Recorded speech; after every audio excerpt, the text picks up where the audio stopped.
You gotta come over a little bit. Ah. Did you grind it out today? Did you? And today's gonna be a doozy of a topic. No, it's not. We're gonna hang with the Joneses. I'm Rashad. And I'm Kesha. And welcome back. Glad to be back, actually. 2021. I don't want to say that I missed it, but it was definitely aside from the routine, so I'm glad to get back in the habit. You know what I'm saying? Yeah. Happy New Year. Happy New Year. Yeah. You know what I'm saying? This is our first podcast since... I just said that. No, but it sounds good when I say that. Our first podcast since 2021. The redundancy. And that's a good segue too. Let's get right into this topic. So today's topic is actually is called 2020 plus one. Because that's what it because that's what it feels like right now. Oh. Oh, okay. That's what it feels like right now. Really, yo. plus one? Yeah, Okay. yeah. You know. And like our middle daughter said, we haven't been this week for a week. Yeah. This year for a week yet. She's like, Ma, it hasn't been a week yet, and it still feels the same. It's like, yeah, it hasn't been a week. Nah, it's just been about 4-5 days. And yeah. when someone put this year's been a rough week. Yeah, definitely. So, I mean, let's get right into it. Of course, we see that the people were upset and stormed the Capitol. Mm-hmm. That was one. Not the people, Trump supporters. Yeah, those people. Mm-hmm. No, them, they. Eric Jerome Dickey passed away this week too. That was crazy. You know, he's a writer. Mm-hmm. I know he's about. Okay, you probably read one of his novels. Yeah. Mm-hmm. You know, just a random stuff going on. So rest in peace to Eric Jerome Dickey. He also wrote comics too. I didn't know that one. Yeah. So it's just like it's too much already. And I think I saw that he passed away, but it's been so much. I think I was like, not today. Yeah, Keep going. Not today. I feel you. It's been a lot already. What I'm trying to figure out is, what was these people trying to do? Like. Well, no, but now do you see footage that actually someone inside actually opened the door for them to come in? Yeah. So it wasn't necessarily the Center for Oregon. Yeah. So if that's funny. correct, it wasn't necessarily like they just broke the door down. They were let in, which is a whole nother. They were let in. Capitol Police was like, y'all got it. Selfies. Yeah. Helping people down the steps and stuff. You know, it's just really. And even when they show in the news, like someone was scaling the walls, and the police were sitting right there, and they were just sitting down talking to each other. I was like, are they asking him if he's okay? I mean, and of course, this brings me into, it made me think about that if these were a group of black people, if this was Black Lives Matters, when they had their peaceful protests, how they had rubber bullets and with tear gas. Yeah, of course that even goes without even saying how the outcome would have been. But like I'm still, it's kind of like they got in the building, like not surround the building. And because the other question I've seen a lot is like, what happened if these are black people? And I said, as soon as someone got a hint that this was being organized, we wouldn't have been able to get into DC, let alone the building. That'll shut the whole beltway down. It'd been curfew 1 p.m. Everybody gets school closed. Gets amnesty from work today. Yeah. And actually, I heard that some people, even here in Virginia, work have told them just go ahead and go home because they didn't know how it would look here in the DMV area. You know, DC, Maryland, Virginia. So I heard some jobs actually told their employees go ahead and go home and be safe because we don't know how this might turn out. Yeah, and it's just very, very, what's what I'm looking for here? Very predictable. You know what I'm saying? It's still, and I feel like it was an inevitability that they should have been prepared for, but they was like, nah, whatever, y'all. I know and this is another thing. I'm not part of any secret agent or any the know or the know. My best friend called me from Chicago and was like, "Hey, y'all be careful over there because Tuesday and Wednesday it's about to be a big riot. Like it's gonna be bad." Now, if my friend, she's not part of us, told me that, you know, that the powers to be knew. Yeah. You know, I'm like, you know, I feel so much like this could be been prevented. Watching it, it was kind of, I think we made jokes and laugh, not to cry. It was surreal. You heard somebody that somebody defecated and smeared feces all over the walls? Yep. Yeah. Mm-hmm. And then, but this is the thing too. Okay, when there was robbing and looting and burning down, first of all, when they saw pictures, it wasn't us. It wasn't us who was burned out on stuff. With the last protest, it was actually white people, cops who came into the area. They talking during the summertime? Yes. Yeah. Okay. And was actually looting and robbing. And BLM, Black Lives Matter, kind of got that was them. But when they showed pictures, it wasn't them at all. And then even I heard some places like there were cops who was like, okay, you go in, wait till 3 come out, then you can go in during the riots. Yeah, and there was also like a lot of provocateurs. Yeah. That were just there, just trying to be, agents of chaos. So Yeah. there were a lot of people just trying to take advantage of the situation. Now, this case, people are still in like podiums and stuff and taking pictures like, I'm like, what? And it was funny because I mentioned I was like, as a person, I did mass comm in college, so as there should have been no sort of official images from that at all. It shouldn't have been. You know what I'm saying? Like if it was a legit thing, no person who was trying to really be out here, truly being a terrorist will want their picture taken. You feel what I'm saying? Because that's their face, that's their image they out there. That's what I'm saying. And then they like stop. They had like Fox, like DC Fox News affiliates was like taking pictures of everybody. Getty images, like there's a lot of police? True images. I mean, was in there taking selfies. That's. But no, but to go back to say now they showing flashing these pictures like call the FBI to know this person. Fam, like you the FBI, really? yo, like you know where I'm at right now. like all you gotta do is like look. It ain't even. It's like this is don't try to make this easy job hard. Like this is the easiest job y'all got right now. And this person didn't look like they was individuals. They didn't look like they was trying not to be caught. Nah, when like someone when you posing on somebody just put your feet up, you know what I'm saying? Like that's and your thumb. Look at it and wrote a note. When you smother your feces somewhere, that's straight DNA. I don't think you need me to tell you where that person's at. That's straight DNA. Yeah, that's nasty too. The ones who took the podium, he stopped and did the photo. I was like, I don't think you need me to tell you where he's at. You see his picture. I think they arrested him. You think? But then I was even saddened that maybe 12 arrests out of a mob of how many? I was like, that mob was bigger than the inauguration crowd. That's a little shade. But I was like, only 12?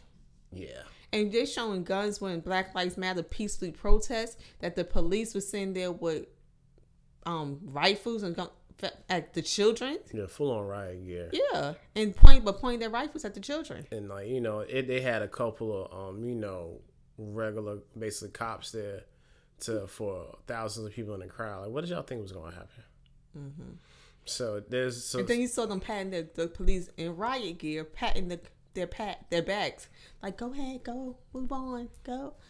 It's like, this is not even like, and if I could hashtag that, it was like, if you did not believe that privilege exists, that was an example. Yeah, again, it's one of those things that goes without even saying it. It's blatantly obvious, and the funny thing is, it's had the opposite effects of what they thought it was, because now the entire world really kind of blatantly sees just how black people of color are treated around, just like on a global basis, because it's just a stark contrast. And it's embarrassing for the country. Man, I don't even care about that. It's embarrassing. It's just whatever at this point. No, because if people take us, I feel like that opens us up for more attacks. I mean, and on the real, and the sad part about this too, is my boy Tony was talking about. He was basically saying how I feel too.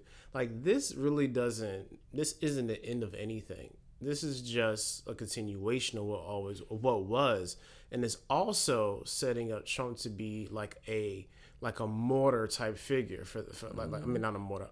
A martyr, you know what I'm saying? So now they look at him like, oh, like our leader has fallen, and if people don't really pay attention to this, it's gonna be exacerbated over the next years, and now we see who's who and what's what, and now it's been normalized to a sense. You feel what I'm saying? Like nobody's gonna be hiding in the shadows. It's gonna be like this blatant racism and blatant bigotry. I think that's gonna go back. I think. Because I believe he made it kind of comfortable for people to take off their hoods and no longer have to hide and just say, this is who I am. I think that's going to go back, especially if Biden say he's going to do, and these laws become strict. Because I was telling my friend, I said, well, in Virginia, if 2 or more of you gathering, that's a gang, which is a higher level of a crime. Now, I'm sure it's a whole lot of, they can, charges. But I'm like, that's a whole riot. I remember when I went to D.C., we couldn't even get on the sidewalk of the White House. I can't imagine going into the Capitol and just like taking over, and like nobody sees me.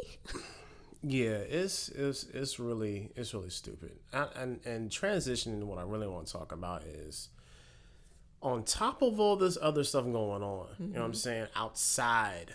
We're still in the middle of a pandemic. I know. You know what I'm saying? And did it matter that day? Yeah, I mean, but we're still dealing with it. And on top of that, like we still have our own individual things to deal with. You know what I'm saying? Just our familial units, friends, and just our own selves. On top of all this other stuff going on, like the question for you, licensed therapist. Clinician social worker, Shakisha Jones. Licensed clinical social worker. Yes. Able to do therapy. To y'all consultants. Yes. Also, what I'm saying, able to do diagnosis.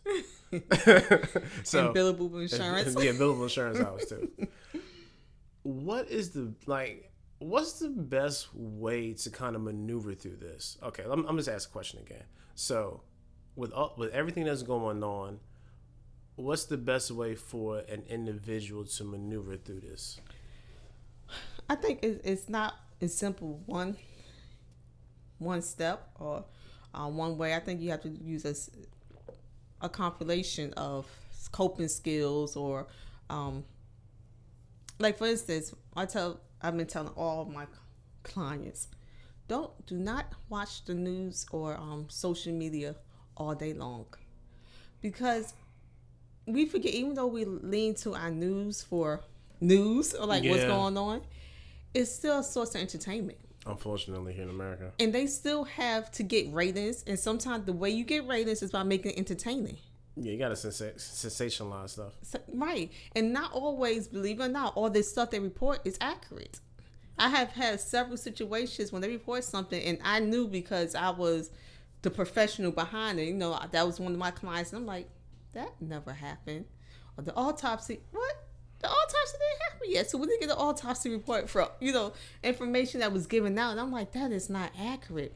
That was just done to heighten or make it seem, seem like more than it was. So I've told everyone, you have to detach.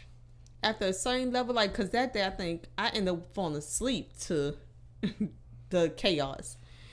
At a certain level, I'm like, okay, next day I'm not getting on social media. Yeah. I got to detach from it because it's making me get into the space. And that's another one. Recognizing your body cues. If you know that it's making you, if you notice that you're being a little bit more angry, if you just being, your patience are weakened, or your appetite's increasing, your appetite's decreasing, recognizing your body cues. Because that means something is going on with you. Now, a lot of times for us, when our body is telling us something, have you been like, your body you just start feeling anxious, or your heart will start beeping real fast, or something happened, and you kind of like, no, I'm gonna push through. Usually your body's telling you slow down. Not usually, your body's telling you, no, don't push through. slow down, stop. So recognizing, acknowledging what you're feeling. And then once you acknowledge what you're feeling, Rashad made me do this today, get up and do something. Exercise is the best way to combat depression, anxiety, feeling sad. And then when I talk about here, when I found out I had the brain tumor, and of course I was feeling sad, and then the where the brain is located, it actually makes you feel depressed. The way the brain is the tumor situated. And my baby at the time, she was 1, 2, somewhere around there. Like, and she would say, "Mom, get up and listen to music. Mom, put on that music." And the music she was talking about is gospel music, but not just gospel music. It was inspiration gospel music, so something that was kind of upbeat. I found like if you're into music music dictates your mood. Yeah. So and after I play the music, I'm like, okay, you can still listen to music, like, okay. I said, she's like, "No, Mom, get up and dance." And this come from a baby. I was like, what? God got me talking to her, and I'm like, come on, no, I don't feel like it. She's like, "Mom, get up and dance." And be honest with you, from listening to upbeat music and dancing, it's hard to be sad. It was hard for me to sad because once I kind of got into it and she got into it and then she was laughing and all this stuff, I almost forgot, like, why was I sad again? Like, what's going on? So it gave me an extra pep. So doing something. I tell everyone, if you're feeling sad, do not put on, or if you're feeling kind of angry, do not put on Biggie Life After Death. Like, don't put on something that's you're like, yes, I'm gonna get the man. Put on something that's really, even gospel music that you can't. Don't put on sad gospel music. Yeah, you know what I mean. Say, I'm coming. You like. Yeah, it's definitely. I still didn't make it in yet. somber tones to all genres. Oh, I'm going up to yonder. Love that song, but when I'm in a sad mood, that song does not help me because it's like, yes, when you am I correct though? Yeah. But some stuff for me, I play like Ty Tribute. Yeah. Because he's usually full of energy. Yeah, so basically, what you're saying, you need to proactively start to change your mood. Mm-hmm. And unfortunately, and I've been saying this for a while, and especially really the last 2 weeks with everything going on. Even though you don't feel like it, it's not going to stop because you don't feel like it. You have to get up and do it. And then disbanding the myth that time will heal this. That is no such thing. That is a lie from the pit of hell. Time does not heal pain. Time plus work equal healing pain. So just because time passed by doesn't mean your pain heals. It actually can get worse. For example, I hear time heal pain. How many of you have stuff that your childhood that still bothers you as an adult? Well, if time heals pain, you shouldn't have anything for your childhood that bothers you as an adult. It should be healed because of time. Very true. Especially if you're like 50 years old. Right. It shouldn't be healed. It should be healed because of time. Yeah. Time is not accurate. And I hear that song, well, time, this will get better. No, it won't. No, it won't. Time is just a facade. Time is just, but if you do nothing, time just keep going and you'll still feel the same. 10 years later, I still feel the same. Like, I thought this would pass. How? What you do to have it pass? And I do, and nothing too with this. Don't rush the process of you healing. What do you mean by that? Of course, when you're not feeling well, you want to feel better tomorrow. True. And mental health, that's not, and when it comes to your mind, that's not true. You're not going to feel better tomorrow. Especially like we was talking about, if it's something that was childhood trauma, how can you expect tomorrow's going to heal it? You've been living this way 5, 10, 15, 20, 30, 40 years. Had this in your mind. And then today you say, I'm going to work towards healing, and that's supposed to change it. No, it's going to take work because you've been literally living and feeling this way for days, months, years. It's going to take a little work for it to not be that way. And that's smart because I know for myself, like I've been trying to give myself like more grace. Mm-hmm. I feel like we are always our own worst critics, our own worst enemy at times. And I know for myself, like even during the break, like jokingly I said in the beginning, like I kind of like I didn't really miss y'all, but like I missed the routine of it. That like since the pandemic hit, I've been in a very work on myself mode and hadn't really taken a break. Like I had to force myself not to do something because I was so in that mood, and it started to bother me. You know what I'm saying? Because like I just was out of my routine. You know how I feel about routine anyway. So I had to give myself enough grace to say, hey, it's okay just to relax. You know what I'm saying? It's okay to chill. You can get back to it. Literally the entire world is taking a break right now. That's the thing too. Like when people say, I just feel like we don't know what's going on. And welcome to the world.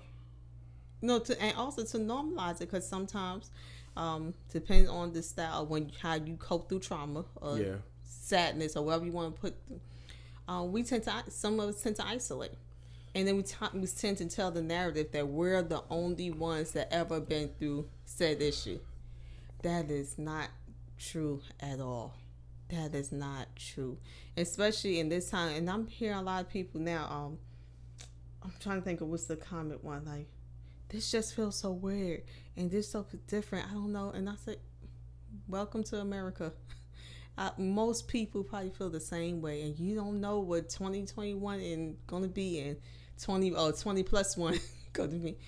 Welcome and I think that's important too, to normalize it, that you're not the only one. That's funny how that you mentioned that. Because the crazy part, going back to just everything that happened, it was like, yo, I never knew like this is what we were. I'm like, fam, this is what we've been the entire time. You know what I'm saying?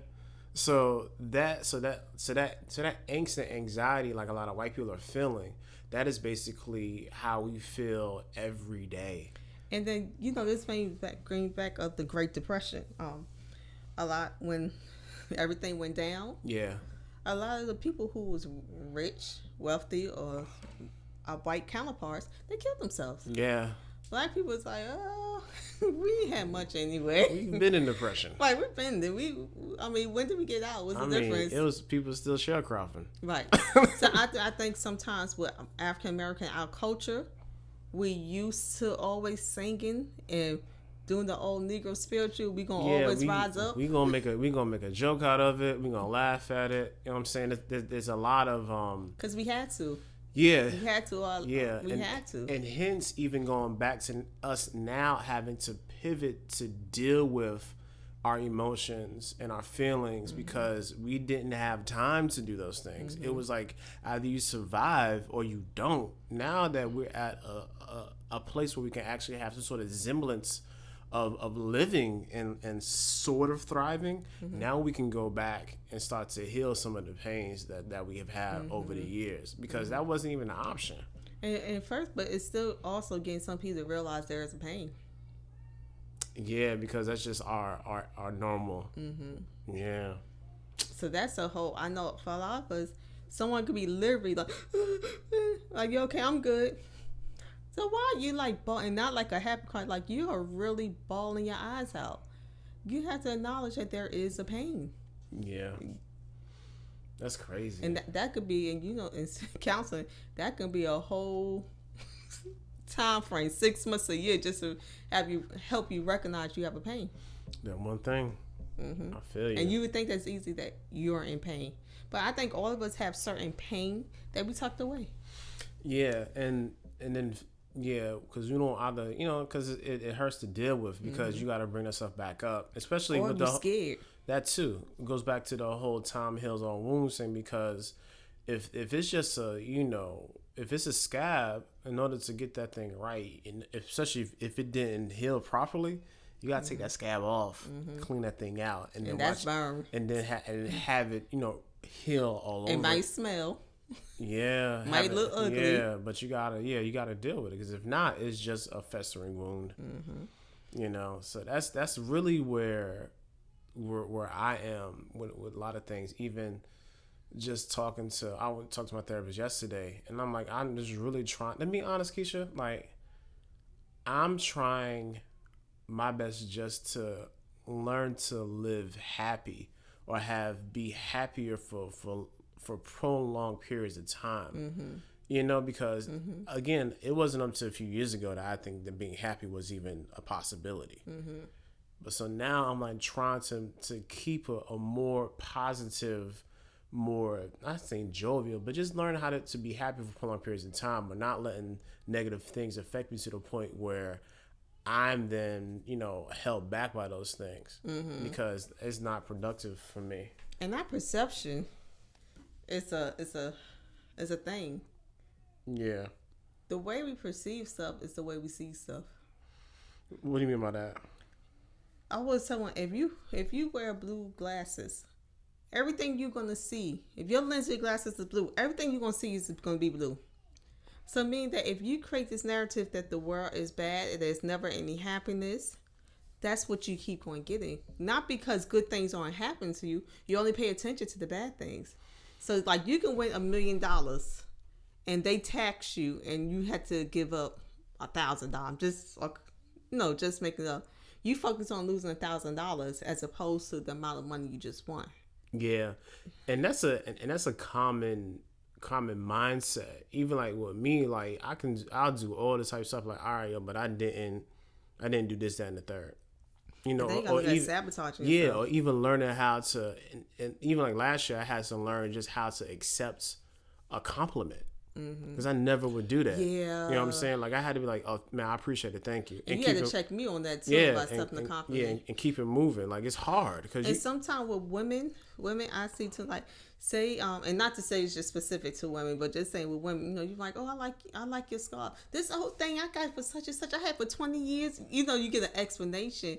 And instead of just saying thank you, because I think it was one of our friends was like, oh, Kesha, your face is looking really clear. And I was like, well, you see this big pimple right here? And I went into the whole, and I tried to, and Rashad and his friend was like, Kesha, say thank you. I was like, yeah, thank you. So, yeah, even with that, I don't know necessarily, like someone give you a compliment and it's like we sabotage them. Like, no, but look at this wrong. Look at what's wrong with this. Look what's wrong with me.